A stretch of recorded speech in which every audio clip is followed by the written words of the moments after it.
He had ordered men to their deaths without blinking. He had sat across from enemies and smiled while signing their fates. But one video call from a woman he barely knew, in a country he'd never visited, broke him in ways a bullet never could. The night Seoul went quiet, Chong didn't sleep. He never slept before a war meeting. 14 years running, the Han River Syndicate had trained his body to stay wired when danger was close. Pupils sharp, jaw tight, the kind of stillness that made grown men nervous just standing near him. His penthouse sat 60 floors above the city, all glass and cold light. The kind of place that looked like power and felt like a prison. He stood at the window in a black robe, a glass of scotch untouched on the counter. Below him, Seoul pulsed like a living thing. Neon signs bleeding color into wet streets. Taxis cutting corners, lovers walking close. All of it felt like it belonged to someone else, a different kind of man. His phone buzzed. His lieutenant's name flashed. He didn't pick it up. Instead, he opened his laptop, something he rarely did after midnight, and stared at the screen. Somewhere in his browser history was a translation app he'd used 3 weeks ago. A name he'd searched twice since then. Grace Osei, Lagos, medical volunteer. He closed the laptop. 6,000 kilometers away, Grace was laughing. Not the polite kind, the real kind.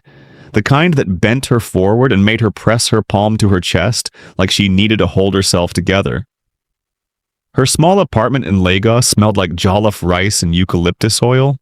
Afro beats humming low from her phone speaker, nor her best friend Adaizi on video call doing a ridiculous impression of their hospital supervisor. "You're going to get fired one day," Grace said, wiping her eye. "Only if you report me," Adaizi grinned, "which you won't because you love me." Grace shook her head, still smiling, and stretched out on her second-hand couch. She was 31, a trauma nurse with hands that had held dying strangers and eyes that still found reasons to laugh.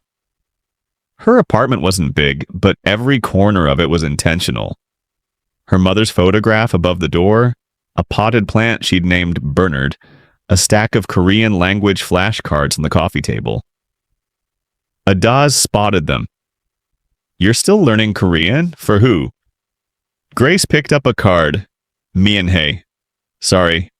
"For me," she said simply. She didn't say the rest. She didn't say that 3 weeks ago. Yeah, she'd been part of an international medical live stream, and a man had joined the donor call with his camera off. Said nothing, donated the equivalent of $40,000, and disconnected. And the only name attached to the account was 2 letters. CH. She'd told herself it meant nothing. She picked up the next card anyway. "Before we go further, have you ever felt a connection with someone you couldn't explain and couldn't shake? Drop it in the comments. This story is about to go deep. It started as an accident." Grace had been trying to reach Adaizi when her finger slipped on the cracked edge of her phone screen. Wrong contact, wrong tap, wrong everything. The call connected before she could stop it. She froze, staring at the name that appeared. CH. She had saved the initials months ago as a joke. A ghost donor, a curiosity. She'd never expected the call to go through. She was about to end it when the screen flickered and when a face appeared.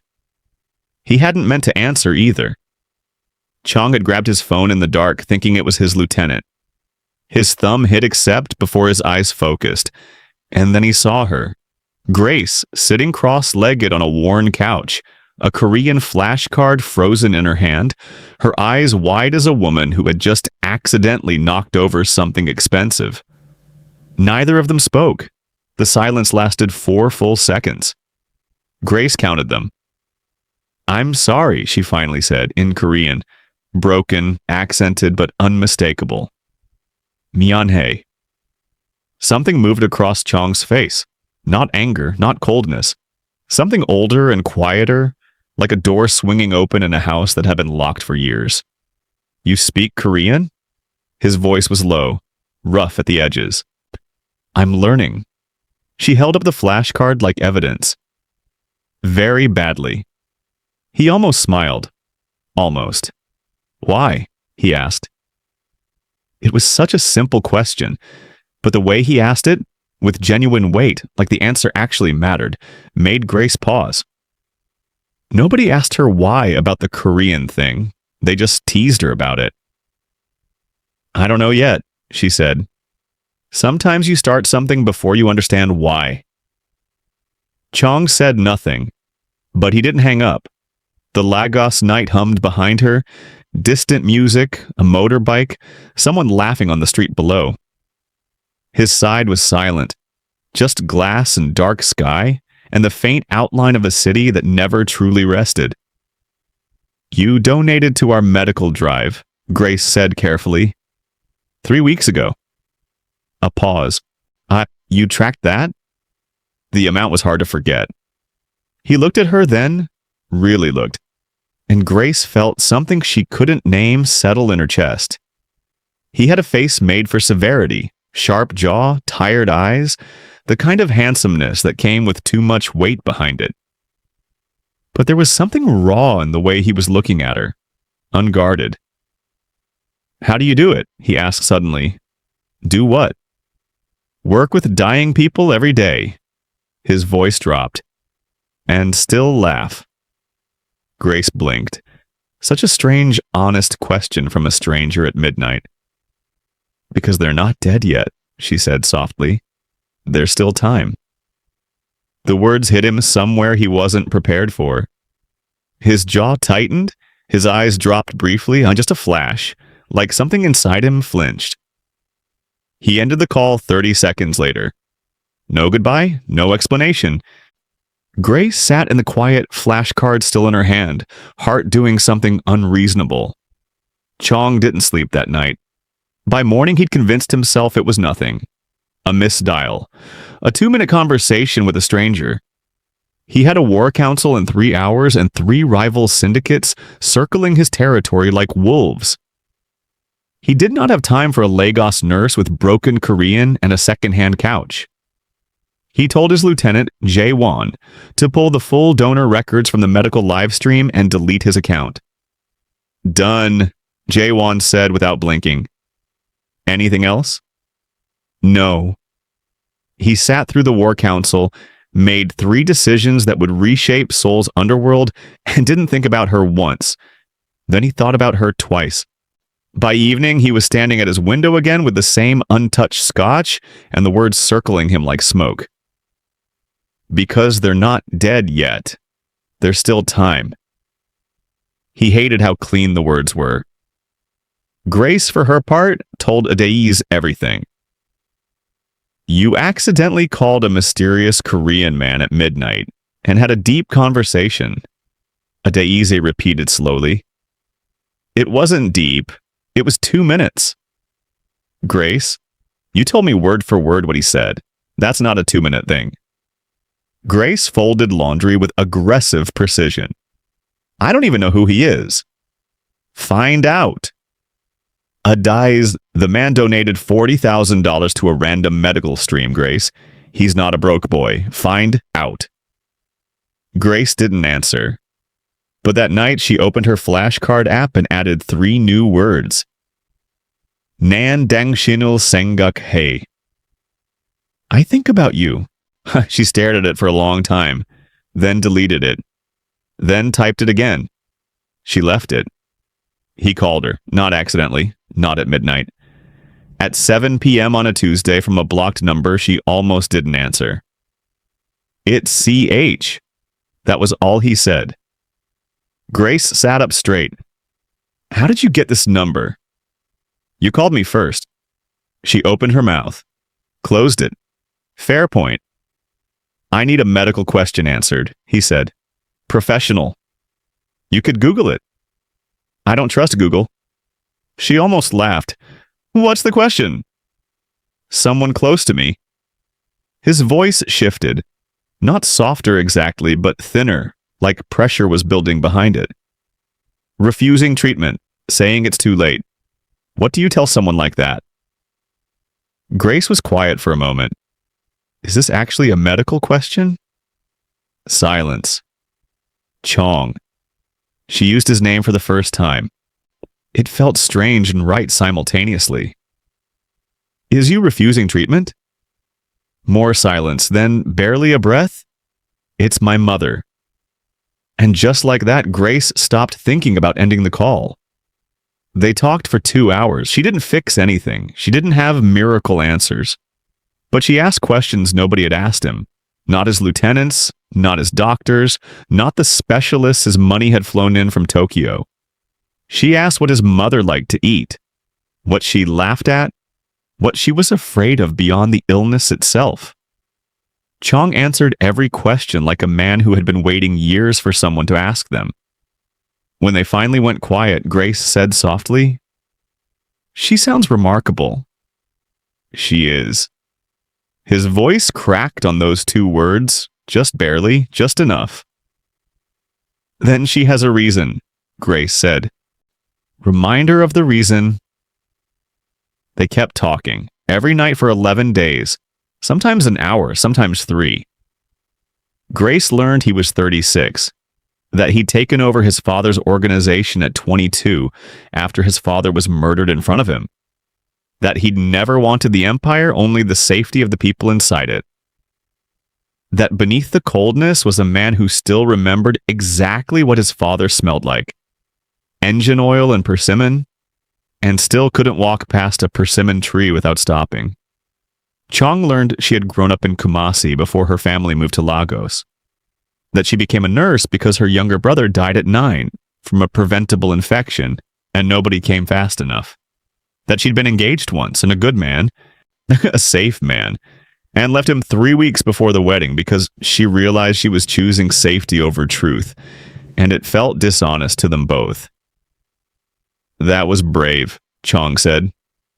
Or selfish, she replied. Those aren't always different things. She laughed. He didn't, but he meant it as warmth. One night she asked the question she'd been carrying. What do you actually do, Chong? Your organization? A long pause. Things I'm not proud of, he said, and things I tell myself justify the rest. That sounds like a man trying to negotiate with his own conscience. Doesn't everyone? Not everyone has the kind of money you donated anonymously to a stranger's medical fund. He was quiet for a while, then, my mother volunteered at a clinic when I was young, before everything changed. I donate because I can't give her that version of herself back. Grace felt the weight of that settle over her like something sacred.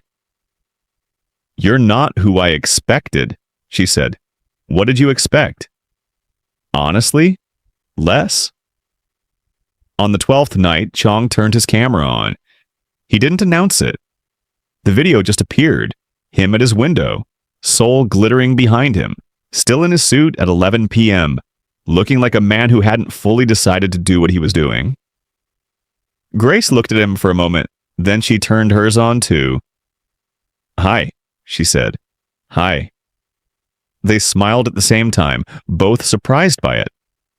That night they didn't talk about his mother or her past or his organization. Grace showed him Berna the plant, who was slightly dying despite her best efforts. Chong looked at it with genuine concern and spent 15 minutes explaining optimal drainage for indoor plants in humid climates. Information delivered with the same serious precision he probably used in boardrooms. You know about plants? Grace laughed. I know about survival, he said. And somehow that landed as the most tender thing he'd said yet. She made tea and he watched her move around her small kitchen, and the domesticity of it, the total ordinariness, seemed to do something to him.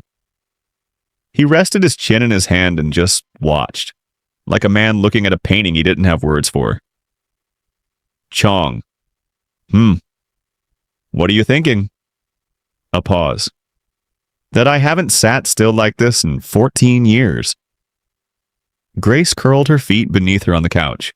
How does it feel? He looked directly into the camera. Dangerous. She held his gaze. I know, Neither of them looked away. At this point in the story, do you think Grace should trust him completely, knowing what he does? Comment yes or no and tell us why. We want to hear your take. It came on a Thursday. Adaeze sent Grace a link without comment. A Korean news article auto-translated with Chong's full name in the headline. Han River Syndicate boss linked to 3 disappearances. Sources say executions ordered. Grace read it twice, then sat very still. That night when he called, she answered but didn't turn her camera on. Grace? I saw something today. Her voice was controlled, careful. About you. Silence. The disappearances, she said. Did you order them? A longer silence, then, yes. The word hit like a stone dropped into still water. Were they innocent people? No. His voice was careful now, too. They were men who had killed children in a territory dispute. I'm not asking you to accept that, but I won't lie to you about it. Chong, I told you from the beginning, things I'm not proud of, and things I believe justify the rest. I meant it. Believing something justifies it isn't the same as it being justified. Her voice cracked open. I work in trauma, Chong. I see what violence leaves behind. I put people back together after men like... She stopped. After men like me. He finished quietly. The silence was enormous. I can't do this, she whispered. Grace, I can't be the person who makes you feel human at night while you... She exhaled sharply. I'm sorry, I can't. She ended the call. She sat in the dark for a long time. Bernard the plant, a silent witness. Her tea going cold. She wasn't just angry, she was grieving. That was the worst part. The grief meant it had already been something real. Chong sat at his window and didn't move for 2 hours. Then he picked up his phone and put it back down 7 times. He didn't call. 5 days of silence. Grace threw herself into double shifts. She held hands and checked vitals and translated fear into calm and went home exhausted and didn't look at the Korean flashcards. She told Adaeze she was fine. She told herself the same thing. She believed neither of them. On the 5th night, she found a package outside her apartment door. No note. A small persimmon tree in a terracotta pot. And beneath it, a single flashcard, not printed, handwritten in careful, deliberate English. I don't know how to be a different man yet, but I know I want to try. Not for the world. For the version of myself I only find when I'm talking to you. Grace sat on her floor with the little tree in her lap and cried. The real kind, not the polite kind. Chong was on a flight. He hadn't planned it logically. He'd sat in his penthouse on day 4 and thought about his mother, who was finally responding to treatment. Slowly, stubbornly, beautifully. He thought about what Grace had said.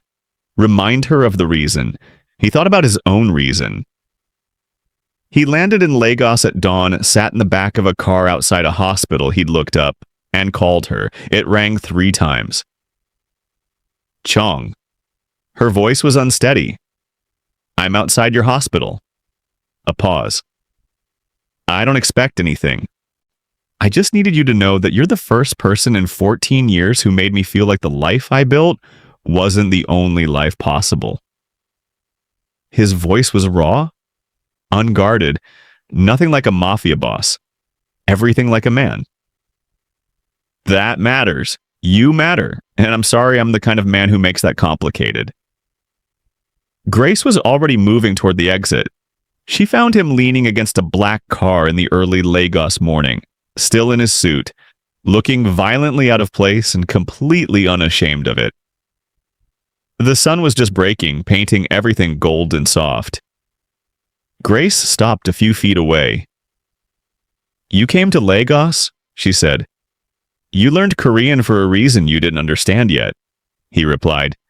Mienhae. His pronunciation was perfect. She blinked. You learned that for today? I learned a few things. He took a careful step forward. I'm not asking you to accept what I am overnight. I'm not asking you to fix me or save me. I'm asking for a chance to become something worth the way you looked at me on that first call. And the organization? I've been building exits for 2 years, he said quietly. Quiet ones, legal ones. My mother asked me 2 years ago. I kept stalling. His eyes were steady on hers. I'm done stalling. Grace studied him. This impossible, complicated, devastatingly sincere man standing in a Lagos sunrise with a one-way ticket and nothing but honesty on his face. Bernard is dying, she said finally. He almost smiled. I know, your drainage is wrong. Are you offering to fix it? I'm offering to stay long enough to try. She closed the distance between them slowly. When she finally took his hand, he exhaled like a man who had been holding his breath for 14 years. Mianhe, she said softly, her old pronunciation broken and accented. Don't apologize, he said, his hand tightening around hers. You found me. The Lagos morning opened up around them, loud and alive and warm, the polar opposite of a Seoul penthouse, the perfect beginning of something neither of them had planned and both of them had needed since long before that accidental call. And just like that, an accidental call changed 2 lives forever. Do you believe real love can find you in the most unexpected places, through the most unexpected people? Tell us in the comments. And if the story moved you, share it with someone who needs to believe in love again. He had ordered men to their deaths without blinking. But one accidental video call from a woman 6,000 kilometers away broke him in ways a bullet never could, and rebuilt him in ways he never saw coming.